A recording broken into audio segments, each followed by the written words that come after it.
ગુજરાત સાહિત્ય અકાદમી ગાંધીનગર અને જનકલ્યાણ સેવા ટ્રસ્ટ રાજપીપળા, નર્મદા સાહિત્ય સંગમ અને Shri Chhotubhai Purani degree college of physical education રાજપીપળાના સંયુક્ત ઉપક્રમે વાર્તા લેખન અંગેનો એક દિવસીય રાજ્યકક્ષાનો પરિસંવાદ અને વાર્તા લેખન શિબિર યોજાયો હતો। જનકલ્યાણ સેવા ટ્રસ્ટ પ્રમુખ જ્યોતિ જગતાપે સંસ્થાનો પરિચય આપીને સંસ્થા દ્વારા યોજાતી સાહિત્યિક પ્રવૃત્તિઓનો ખ્યાલ આપ્યો હતો। સાહિત્યકાર દીપક જગતાપે કાર્યક્રમનું સફળ આયોજન કરી નર્મદાના ઇતિહાસમાં સૌપ્રથમવાર વાર્તા લેખન પરિસંવાદ યોજી નર્મદામાં સાહિત્યની યોજાતી વિવિધ પ્રવૃત્તિઓનો ખ્યાલ આપ્યો હતો। Shri Chhotubhai Purani degree college of physical education Rajpipla ખાતે વાર્તા લેખન શિબિરમાં વાર્તા લેખનમાં રસ ધરાવનારા રસિકો કોલેજના વિદ્યાર્થીઓ તેમજ નર્મદા સાહિત્ય સંગમના સદસ્યો જોડાયા હતા। આ પ્રસંગે વાર્તાકાર વક્તાઓનું સન્માનપત્ર એનાયત કરીને શાલ ઉઢાડી પુષ્પગુચ્છ કરી પુસ્તકથી સન્માનિત કરાયું હતું। હું દર્શના વ્યાસ દર્શ આજે ભરૂચથી છોટુભાઈ પુરાણી ડિગ્રી કોલેજની અંદર એક વાર્તાના વર્કશોપની અંદર હું વક્તા તરીકે આવી છું અને આ સુંદર ઉપક્રમ આ કોલેજની સાથે સાથે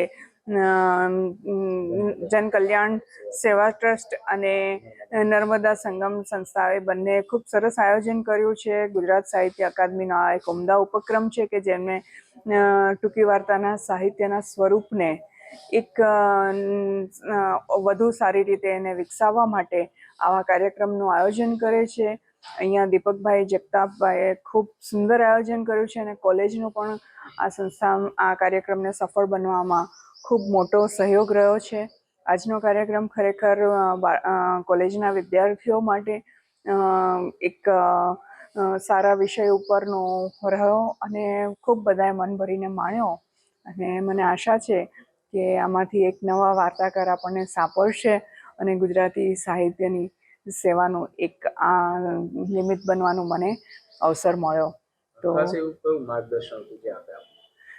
ટૂંકી વાર્તાનું સ્વરૂપ વાર્તા વિષય જે છે કે યુગોથી આપણે સાંભળતા આવ્યા છીએ અને એ સાંભળતા આવા કેમ કે માનવ જીવનની સાથે સંકળાયેલું સ્વરૂપ છે અને એ સ્વરૂપને આજે આપણે ભાગતી જિંદગી, મોબાઈલ, સોશિયલ મીડિયા એ બધાથી આપણે જ્યારે સાહિત્યમાં દૂર થતા રહે ત્યારે ટૂંકી વાર્તા એક આપણને એક ક્ષણની અંદર એક જીવનની એક ઉર્જા આપે છે। તો એક ટૂંકી વાર્તાના સ્વરૂપ ઉપર મેં ખાસ કરીને આજે મારો વક્તવ્ય રહેશે કે જેના એમના જે વાર્તા લખવા માટેના જે સ્તંભો હોય, જે પાયાની જરૂરિયાત હોય છે, તે જે એક ટૂંકી વાર્તાને ખરા અર્થમાં ટૂંકી વાર્તાનું સ્વરૂપ આપે, તો એના વિશે મારું આજે વક્તવ્ય રહ્યું। આપની એવી કઈ ટૂંકી વાર્તા છે જે અત્યાર સુધી પ્રસિદ્ધ થઈ?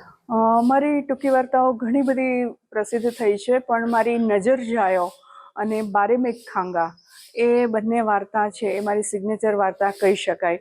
મારી હાશ વાર્તા છે એ આધુનિક નારી ઉપરની એ પણ ખૂબ સરસ છે અને વાર્તા વિશ્વ કલમનું ફલક દ્વારા હું પણ ટૂંકી વાર્તાના સ્વરૂપો પર કામ કરું છું અને એના જે અત્યાર સુધીમાં 61 જેટલા અંક થયા અને 200થી વધુ લેખકો એની સાથે જોડાયેલા છે મારી સાથે અને 14 જેટલા વાર્તા સંગ્રહનું સંપાદન કર્યું છે।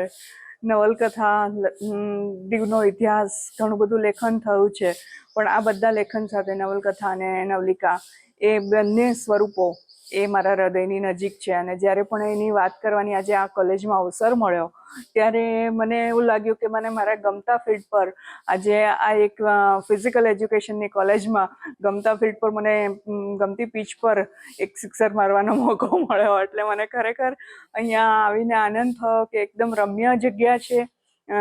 શાળાનો પ્રાંગણ, આચાર્ય શ્રી બધાનો ખૂબ સહયોગ સાંપડ્યો અને ખૂબ સારી રીતે એક આ કાર્યક્રમ સંપૂર્ણ થયો અને મને આનંદ છે કે હું વાર્તા વિશ્વ કલમનું ફલકમાંના જે સંસ્થા દ્વારા હું જે કાર્ય કરી રહી છું તો હું વાર્તાના આ વિભાગને હું વધુ એક વેગ આપી શકી આ મારા કાર્યક્રમ દ્વારા। સાહેબ, આજે વાર્તા લેખન ઉપર જે આખો કાર્યક્રમ રહ્યો, કેવું આયોજન ને કેવું આપ કહેશો કે વિદ્યાર્થીઓને શું ખાસ મળશે? હું ગુજરાત વ્યાયામ પ્રચારક મંડળનો મહામંત્રી, આ કોલેજનો નિવૃત્ત પ્રિન્સિપાલ અને ગુજરાતભરમાં રમત જગતના કાશી તરીકે પ્રખ્યાત Shri Chhotubhai Purani degree college of physical એજ્યુકેશનમાં આ પરિસંવાદ યોજાયો। ભાઈ દીપકભાઈએ ખૂબ જહેમત કરીને આ પરિશ્રમનું આયોજન કર્યું. બહેનોએ ખૂબ સુંદર વક્તવ્ય દ્વારા વાર્તાલેખન અંગેની સમજૂતી આપી અને સમગ્ર કાર્યક્રમને સુંદર રીતે આયોજિત કરી આ કાર્યક્રમની સફળતાનું શ્રેય એમને જાય છે. વિદ્યાર્થીઓને શું આમાંથી ખાસ માર્ગદર્શન મળ્યું છે? વિદ્યાર્થીઓને વાર્તાલેખન ક્ષેત્રે એમની શક્તિઓ વિશ્વે, એમનામાં જે સુસુપ્ત શક્તિઓ છે એ શક્તિઓ બહાર આવે એ માટે આ વાર્તાલેખનનું જે આ પરિસંવાદ યોજાયો એ પ્રેરણારૂપ બનશે એવી અમને શ્રદ્ધા છે.